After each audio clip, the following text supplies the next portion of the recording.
Good evening. Yes, patriotis patriotis. Okay, thank you. Ladies and gentlemen, good evening to you all.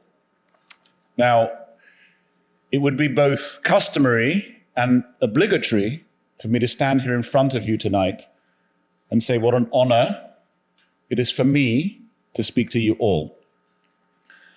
But may I say, it truly is an honor, a privilege, a challenge even. For how do I, who have not served, speaking to all of you who have served, inspire you who so inspire me? For we live in a society today where too often undue glory is granted unwarranted value. I say granted, not earned. More of that later. But my reticence was partially dispelled by a memory. Standing in front of the tomb of the unknown soldier at Arlington in February 2004, more than 20 years ago. 29 years and 1 month old George. First trip to Washington. Standing numb. Not from the cold, but from the emotion, the gratitude, the awe. I'm sure many of you have stood in the same place, felt the same emotions, experienced the same gratitude, overwhelmed by one single thought. Why them, not me? My reverence was interrupted by a thought. What was my grandfather doing when he was 29 years old and 1 month? That would have been October 1942. El Alamein, in a tank, blown up, and the sole survivor. 6 months in hospital in Alexandria. Yet when he recovered, a member of a secret military unit disrupting German installations in Greece, he led. Liberated the island we come from, he did. Then he stepped down. Why him and not me? Why did he see his friends killed in front of him, yet I see my friends prospering in front of me? Why was I safe in Arlington whilst he was at grave risk in El Alamein? Why are some spared and others not? Why? How? Faith? Destiny? Fate? All of the above? Now he was a suffering soul, yet he was so proud of his service. He wept tears of gratitude. He served. As was done in those times, he never complained about anything. He served. He also didn't have the resources that we thankfully have today.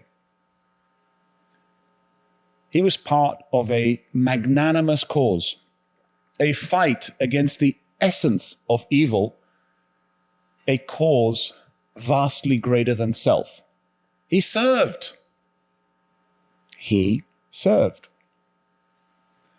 Maybe the greatest service to oneself is actually in service to others. Maybe it is helping others after a trauma that can protect us from feelings of ingratitude, bitterness, and feeling less than. There is solace in service, especially within a cause greater than self. And service is sustained by purpose. We all have our wars, our battles, our wounds seen and unseen, all of us. Those of us who partner with purpose, though, can endure, progress, and do more for more. Boulder Crest. Now, I love this organization. I really do. Quite frankly, let's take a step back. Just the notion that there is an expression, post-traumatic growth, helped me in my life. Just the notion. Literally, it was that simple. The notion that through trauma, one can grow. Through trauma, one can become more grateful. Through trauma, one can access deeper appreciation and meaning. And yes, purpose. This helped me a lot. I hope it helps you too.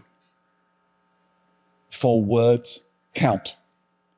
Growth versus disorder. PTG versus PTSD. Words also frame concepts. How we construct sentences counts, for they drive emotions, feelings, understanding. Words can limit us or liberate us. At base, if you cannot put it into words, you cannot put it into action. Now, we cannot control what comes at us, but we can control how we react to it, how we use it. We may think foolishly that we can control the incoming, but we cannot. This is back to faith, fate, destiny, hope and fears, of course, too. But we do have agency over how we respond, react, reply. We can elect our response. No one can take that from us. It is the last vestige of human freedom.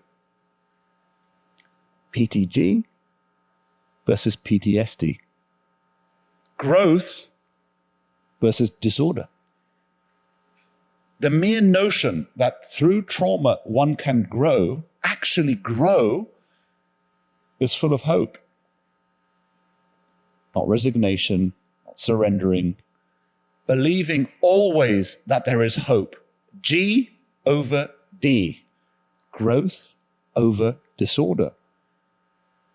Not necessarily a permanent barrier, but actually potentially scaffolding that can enable growth. So, what does 49-year-old and 8-month George say in front of you, especially to those who have served?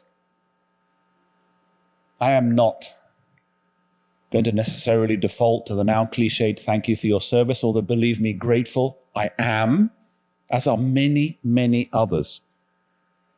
But I will say, as my grandfather did, please continue to serve as an example. But far more than that, to be a beacon of example to others.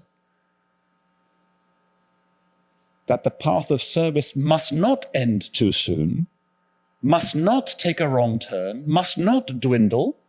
The more you do, the more you have to do. This applies to me, to my family, to our organization. The more we do, the more we are compelled to do.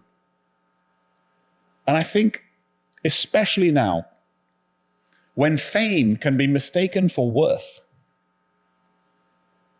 wealth can be mistaken for wisdom, and lies repeated are often mistaken for truths.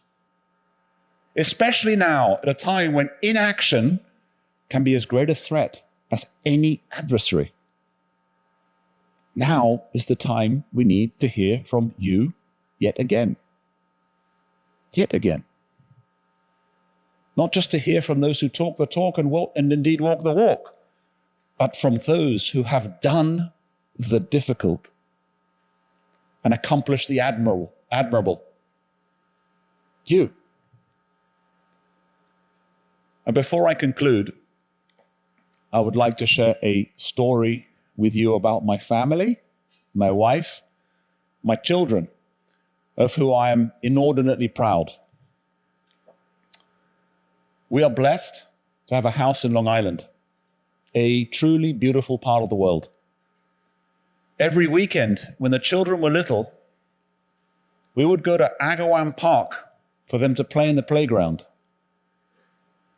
Next to the playground is the World War I memorial for all those young men, who died on the battlefield, so far from home, yet defending home.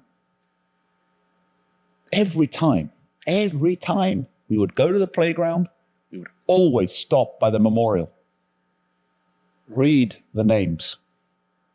And the children would put their fingers over some of the names. My wife and I would try and explain to them just how much we have to be grateful for. They heard our words, but they felt it more through running their fingers over the names of the young who would never see that park. So again, comes the question, why them and not us? Why them and not me? Fate? Faith? Destiny? The question continues the same, but so does the answer. To serve is both the greatest burden and the greatest calling. We have much to be grateful for. Thank you for service rendered, service yet to come. Ladies and gentlemen, thank you.